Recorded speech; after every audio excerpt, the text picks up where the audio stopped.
With just 2 drill sites in Western Canada, Surge Energy is a relatively small player in the oil and gas scene. To avoid losses from upcoming tariffs, it's been racing to sell its oil before those penalties kick in.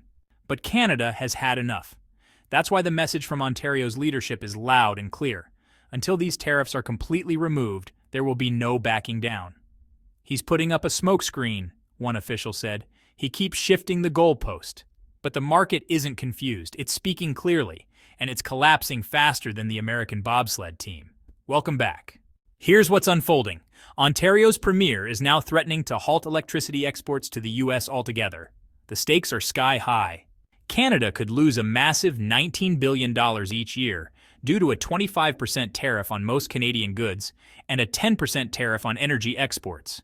All this within just 3 months of Trump's aggressive trade policies. That's nearly $550 million in weekly losses. And it has forced Ottawa to shift strategy fast, redirecting oil exports to Asia and Europe instead of the U.S. Could this be the moment when Trump's strategy backfires in a classic case of hoisting himself with his own petard? Canada's oil sector is now in crisis mode. Foreign policy is changing rapidly. A new power clash is taking shape in North America. Right after his second inauguration, President Donald Trump came out swinging with his America First agenda. By February 1st, 2025, 2 major tariffs were in place, a 25% tax on Canadian imports and a 10% levy on all energy exports. That same day, he also made a bold statement. If Canada ever agreed, it could become the 51st U.S. state, a comment that triggered a full-blown diplomatic storm. But this 10% energy tariff, it's no small thing. According to U.S. Census data, in 2023, Canada exported nearly $100 billion worth of crude oil and energy products to the U.S., making up a quarter of total U.S. imports from Canada. Tariffs instantly spiked input costs. Midwestern refineries rang alarm bells over looming shortages. Electricity bills for households soared. And the economic shockwaves didn't stop there. By April 2025, Canada's trade deficit with the world exploded, reaching a record 7.1 billion Canadian dollars, or about 5.2 billion US. Normally, over 50% of Canada's exports go to the US, but now that share had fallen off a cliff. Economic analysts warned if this pattern holds, Canada might face a full recession. So Ottawa scrambled for solutions. Their answer? A dramatic pivot in oil strategy. No longer sending barrels south, Canada is now prioritizing long-term oil deals with China and Europe. New pipelines and port expansions in Western Canada are moving forward at full speed, Canada's quiet but firm response to Washington. Which brings us to the real question. Did Trump expect this? Did he know that pressing Canada with tariffs would drive them into Asia's arms? With Ottawa looking west and not south, the U.S.-Canada relationship has reached a major breaking point. The real cost of America First might be much higher than anyone imagined. And here's the shocking part. Trump's tariff hammer actually helped the United States profit. Just look at the gap between Western Canadian Select and West Texas Intermediate. In May 2025, Western Canadian Select was down to $52.24 per barrel, while West Texas Intermediate stood at $60.79, meaning the United States got Canada's oil 14% cheaper, refined it, and sold it on the global market at full price. Even with all the tension, in March 2025, Canada still exported a record 4.3 million barrels of crude per day to the United States, the highest volume in their history. That's 60% of United States crude imports, showing that Canada remains essential, despite the friction. But here's the irony. While Canada lost billions, the United States reaped the rewards. Refineries in the Midwest and Gulf Coast bought cheap crude, turned it into refined fuels, and sold them globally where prices are $5 to $7 per barrel higher. EIA data confirms. In 2025, the United States exported 7.2 million barrels of refined fuel per day, making profits of 50 cents to $1 per barrel, all thanks to Canada's discounted oil. But for Canadian producers, the story is bleak. Western Canadian Select prices fell so hard that some Alberta companies were losing $5 to $20 per barrel against their production costs. Meanwhile, United States refineries only needed to spend slightly more to process the oil and make big profits. Canada didn't sit still.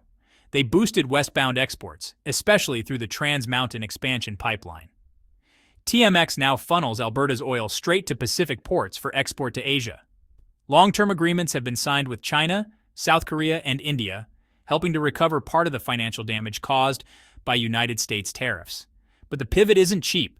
Logistics costs rose by $5 to $7 per barrel, as oil had to travel further by pipeline and tankers. Even though the Western Canadian Select and West Texas Intermediate price gap narrowed a bit, it still hurts Canada's competitiveness. Trump's tariffs didn't just hurt Canada's economy, they reshaped North America's entire energy map. Without major policy changes, both nations will keep clashing economically, and consumers on both sides might end up paying more. Feeling the burn, Canada reignited its pipeline dreams. Projects once abandoned are back in discussion.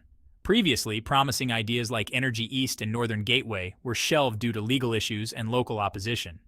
Energy East, for instance, would have sent Alberta's oil to New Brunswick via Quebec, but TransCanada, now TC Energy, dropped it in 2017 after spending over 1.1 billion Canadian dollars on planning and permits. Meanwhile, Northern Gateway, approved in 2014, was killed by Trudeau's government in 2016 over environmental and Indigenous concerns, ending a project that could have moved 525,000 barrels a day to British Columbia's coast. After years of setbacks, Canada's dream of diversifying beyond the United States seemed over. But then came TMX. Launched in 2019 and officially opened on May 1, 2024, TMX increased oil export capacity from 300,000 to 890,000 barrels per day, nearly tripling it and finally opening the Asian market to Canadian crude, and that market is booming. In May 2025, China overtook the United States as TMX's top customer, importing 207,000 barrels daily, up from just 7,000 10 years ago. Other nations like India, South Korea, Japan, and Taiwan also increased their purchases by nearly 60% compared to 2024. Of course, this success came at a price. TMX is now Canada's most expensive energy project ever, costing 21.4 billion Canadian dollars, with 12.6 billion used just to expand and upgrade the system. Legal battles and environmental pushback still linger, but the shift is undeniable. Canada is no longer just America's gas station. Mounting construction delays and rising costs forced the Canadian government to step in, guaranteeing up to 10 billion Canadian dollars in loans so TC Energy could finish the project on time. But once oil finally started flowing west, Canada moved swiftly, securing long-term deals with ports in British Columbia and chartering massive oil tankers headed for Asia. This clever pivot gave Canada an edge. Instead of suffering under America's 10% energy tariff, it could now boost Western Canadian Select oil prices through international competition. Still trading a few dollars below West Texas Intermediate, the spread has nonetheless improved. In fact, several analysts forecast that if demand from East Asian markets continues to grow, the price difference may shrink to just $3 to $4 United States per barrel. Looking back at years of stalled projects, the Trans Mountain expansion success stands out as a breakthrough, driven not by choice but by necessity. Trump's tariff shock left Ottawa with no option but to rethink its export game. But this westward push, though full of potential, isn't without its hurdles: high infrastructure costs, logistical challenges, and stiff competition from oil exporters like Australia and the Middle East. The big question now: can Canada maintain its momentum in Asian markets, or will it hit new roadblocks? Only time will tell, as North America's once close energy ties now appear deeply fractured. Just days after the United States unveiled its harsh tariffs, Prime Minister Mark Carney held an emergency summit with all 13 provincial and territorial leaders on June 2, 2025, in Saskatoon, Saskatchewan. His mission? Well, it was to break through years of red tape by classifying vital energy and mining projects as national priorities, cutting approval times to a strict 2-year limit. In this lengthy session, leaders hammered out a plan to introduce a national certification system for key infrastructure, from oil pipelines to LNG terminals, designed to bypass the standard 7 to 10-year approval timeline. Historically, delays were caused by overlapping federal, provincial, and Indigenous consultations that drained both time and investor interest. But the sudden blow from Washington's 25% goods tariff and 10% energy tax made it clear: unless things changed fast, Canada would continue losing billions each year to U.S. refiners and tariffs. After the meeting, Carney told reporters that Canada must drive domestic growth and reduce its dependency on U.S. markets. And this wasn't just talk. According to the Financial Times, Ottawa is preparing a special bill to fast-track top priority projects, along with a $5 billion Canadian dollar fund to help energy firms cover final stage development costs. Industry watchers say this marks a critical shift in policy. Alberta's delegation pushed to expand tight oil and gas exports, while Quebec and the Great Lakes provinces promoted green refining tech and carbon storage initiatives. Although concerns remain, especially from Indigenous communities worried about being sidelined, Carney promised that all national interest approvals would still meet strict environmental and consultation standards, avoiding past legal disasters like Northern Gateway or Energy East. But Ottawa's vision goes even further. Canada is aiming to become a full-fledged energy superpower. To make that happen, the federal government is speeding up deals with oil and gas companies, offering incentives for carbon capture tech, and building more export infrastructure. According to Reuters, Carney committed to using every tool possible to ensure flagship projects avoid delays, from slashing red tape to unlocking finance, so Canada can endure any future trade attacks from the U.S. The strategy? Reduce reliance on U.S. energy markets from the current 60% to below 40% within 3 years. And that's not all. Canada is also in talks with the EU and Asian partners to open new markets for oil and LNG. By racing ahead of the tariff trap, Canada aims to not only win back lost ground, but also present itself as a dependable and diversified energy supplier worldwide. Still, it won't be an easy road. Fast-track approvals will likely trigger backlash from environmentalists and Indigenous rights groups, and the political and financial risks of boosting fossil fuel output could create new divisions at home. But with tariffs now used as economic weapons by Trump, Ottawa may have no alternative but to act boldly, to protect national interests and solidify its role as a rising global energy power. Meanwhile, tensions in the western provinces took center stage when Alberta announced an ambitious plan for a privately financed pipeline. Designed to carry up to 1 million barrels of oil per day to British Columbia's northern coast, the proposal drew investor interest instantly. Premier Danielle Smith claimed the Eagle project could bring in up to 20 billion Canadian dollars annually, while also incorporating advanced carbon capture systems to clean up Alberta's oil sands. The projected cost of this carbon tech? Somewhere between 10 and 20 billion Canadian dollars, aimed at meeting increasingly tough environmental rules and gaining Indigenous support.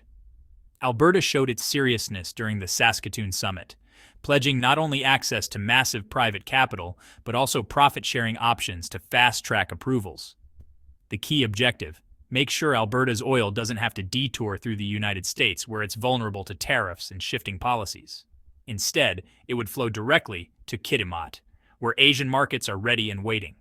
At the same time, the LNG Canada facility at Kitimat is entering its final liquefaction phase, preparing to launch its first shipments by mid-2025. With a design capacity of 14 million tons per year, it will become Canada's largest LNG export terminal. Backed by a powerful consortium including Shell, Petronas, Mitsubishi, Sinopec, and KOGAS, the terminal is set to carve Canada a permanent place in the global LNG market, slashing gas exports to the United States, which reached 8.66 billion cubic feet per day in 2024. And, more is coming. Woodfibre LNG, a smaller but high-speed plant in Squamish, is projected to begin exporting 2.1 million tons per year by 2027. This facility is known for its cutting-edge processing and commitment to low emissions. Together, these two LNG powerhouses signal a dramatic shift, pushing Canada beyond North America and into major markets like Japan, South Korea, and India, nations hungry for cleaner fuel sources. As the United States closes its doors with tariffs, Canada is breaking free via the Northwest and setting up a powerful LNG network in parallel. This rise reveals the adaptability of both federal and provincial governments. But it also raises a provocative question. Did Washington ever realize its tariff move would become the spark that turned Canada into a true global energy force? Yet, not everyone is on board. Alarm bells rang out on June 6, 2025, when the Assembly of First Nations condemned Bill C-5, the law that enables national interest certification. Their concern? The new process skips deep environmental assessments and drastically shortens consultation time with Indigenous communities. They argue that there's not even enough time to fairly discuss land rights, cultural preservation, and water safety. Environmental groups like Climate Action Network Canada also slammed Bill C-5. They warned it threatens democratic checks and environmental standards, particularly since it doesn't require climate impact evaluations when designating national interest projects. These critics argue that rushing approvals could set a damaging precedent, one that weakens Canada's commitment to cutting emissions. In response, Ottawa maintains that its updated approval system still follows full consultation and environmental review protocols, just within a tighter 2-year timeline. The government points to the Pathways Alliance, a group of oil companies investing $16.5 billion in carbon capture, as proof that fast growth and climate responsibility can coexist. This message is meant to calm critics by showing that Canada's fast-paced energy shift isn't ignoring environmental standards or Indigenous rights. Canada is quietly reshaping the global energy landscape. By shifting its energy exports toward Asia, heavily investing in LNG projects, and pushing forward with carbon capture technology, Ottawa is not only lowering its dependence on the United States, but also building a new identity as a green energy leader. With the Trans Mountain Pipeline expanding to a capacity of 890,000 barrels a day and LNG terminals expected to start running from 2025, Canada has made one thing clear: it's ready to compete on several fronts. Now the big question is, which path will Trump take? Will he welcome a stronger North American ally while sticking to his tariff-first approach? Or will he push even harder and face even more backlash? This is truly a game of bluff, or backlash. What do you think? Could Canada actually beat the United States in the race to lead the global energy market? Tell us in the comments, and don't forget to subscribe to the channel and turn on the bell so you never miss our latest updates on politics and the economy.